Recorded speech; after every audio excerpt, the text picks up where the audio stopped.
அதுலேயும் வளரணும். வெறும் பணம் காசு மட்டுமில்லை, அதுவும் தேவை. பணமோ எல்லாவற்றுக்கும் உதவும்னு இருக்குது. ஆனால் பண ஆசை எல்லா தீமைக்கு வேறாக இருக்கிறது.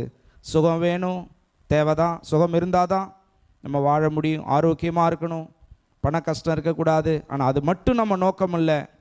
1 கொரிந்தியர் 15 அதிகாரத்தில் ஆண்டவருடைய வார்த்தை சொல்லுகிறது, இம்மைக்காக மாத்திரம் கிறிஸ்துவை நீங்கள் நம்பினீங்கன்னா அது சரி கிடையாது. நம்ம நித்திய ஜீவனுக்குரியவர்கள். யோவான் 3:16 ஆண்டவருடைய வார்த்தை சொல்லுகிறது, தேவன் அவருடைய ஒரே பேரான குமாரனாகி இயேசு கிறிஸ்துவை விசுவாசிக்கிறவன் எத்தனை பேர்களோ அத்தனை பேர்களும் நித்திய ஜீவனை அடையும்படிக்கு அவரை தந்தருளி இவ்வளவாய் உலகத்தில் அன்பு கூர்ந்தார். இயேசுவை யார் ஏற்றுக்கொள்கிறாங்களோ நித்திய ஜீவனை கொடுக்கும்படி இயேசு கிறிஸ்து இந்த உலகத்திலே வந்தார். இயேசு கிறிஸ்து இந்த உலகத்திலே வந்தது, அவர் வாழ்ந்து ரொம்ப நாளைக்கு இந்த உலகத்திலே வாழும்படி அவர் வரவில்லை.